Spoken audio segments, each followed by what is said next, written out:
तो जब हम पानी पीते हैं तभी हमारी प्यास बुझती है, और किसी के बदले कोई दूसरा कार्य नहीं कर सकता। आप लाइट जला के पंखे की हवा नहीं ले सकते, नहीं पंखा चला के आप प्रकाश नहीं ले सकते, नहीं ले सकते। है ना। तो रोटी खा के आप प्यास की तृप्ति नहीं कर सकते, जल पी के आप भूख की तृप्ति नहीं कर सकते। तो फिर जब परमात्मा जो है उसको नहीं जानेंगे और उसकी भक्ति नहीं करेंगे तो फिर भक्ति का हम लाभ कैसे ले लेंगे? क्या लाभ मिल सकता है फिर हमें? कभी नहीं मिल सकता। तो इसीलिए जो भक्ति है ना, जब तक वो परमात्मा की नहीं होगी, जब तक हम सत्य का अभ्यास नहीं करेंगे, तब तक हम सुख नहीं प्राप्त कर सकते, तब तक हमको आनंद नहीं मिल सकता। उसके लिए सबसे जरूरी है कि जिससे हमें सुख और आनंद मिलना है, जिससे हमारा कल्याण होना है, उसको हम जान जाएं। वही तो बताइए कि जान कैसे जाए। भगवान कृष्ण गीता में कहते हैं कि अचेद्योयम अधायोयम क्लेत्यो शोष्य एव च नित्य सर्वगत स्थाणुरचलोयम सनातन।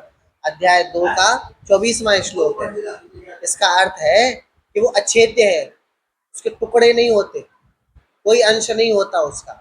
अछेद्योयम अधायोयम, अग्नि भी उसको नहीं जला सकती। अछेद्योयम अधायोयम कलेद्यो, जल भी उसको नहीं गला सकता। शोष्य एव च, उसको वायु भी सुखा नहीं सकती। और भी और कैसा है? नित्य सार्वकालिक है ना, हर समय रहने वाला है। सर्वगत, सर्वव्यापक है, हर समय सब जगह पे रहता है।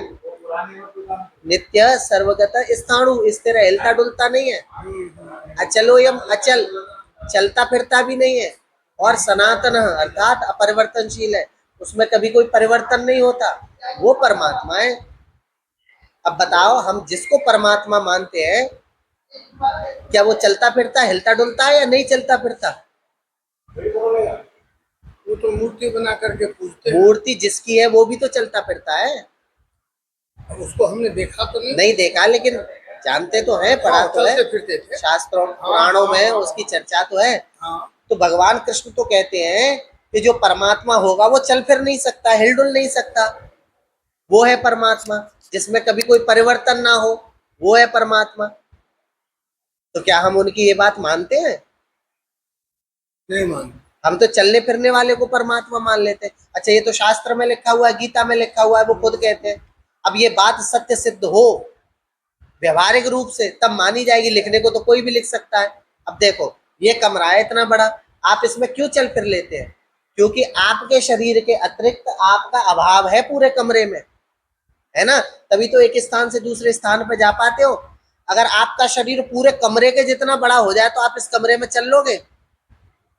नहीं।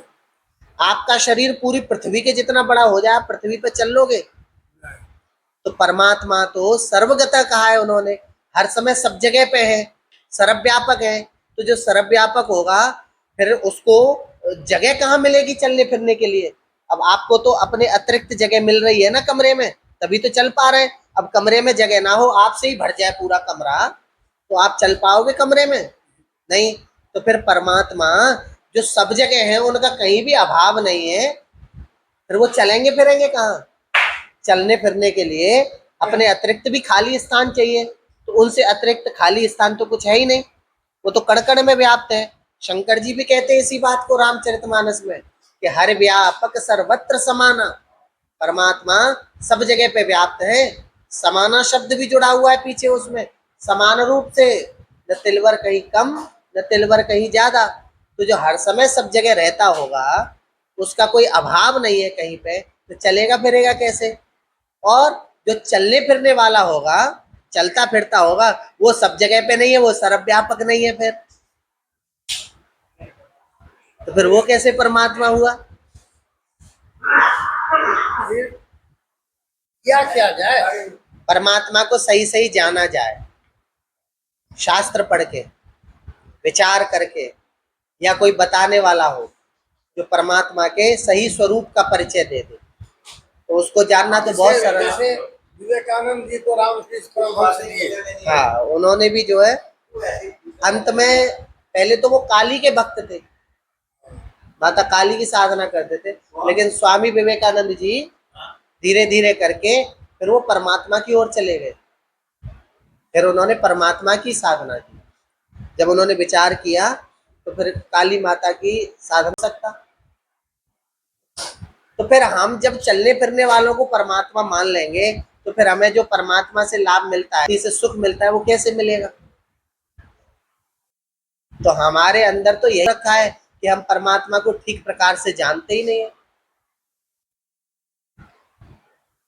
इसीलिए तो भारत जो है आध्यात्मिक राजधानी है विश्व की, और यहाँ भी लोग दुखी हैं, जबकि यहाँ तो सुख की टूट ही नहीं पड़नी चाहिए। यहाँ तो प्रत्येक व्यक्ति हर समय सुखी रहना चाहिए, हर समय आनंदित रहना चाहिए। इससे भी सिद्ध होता है कि हम जो है सही लक्ष्य की ओर नहीं बढ़ रहे हैं, हमारा जो मार्ग है वो सही नहीं है।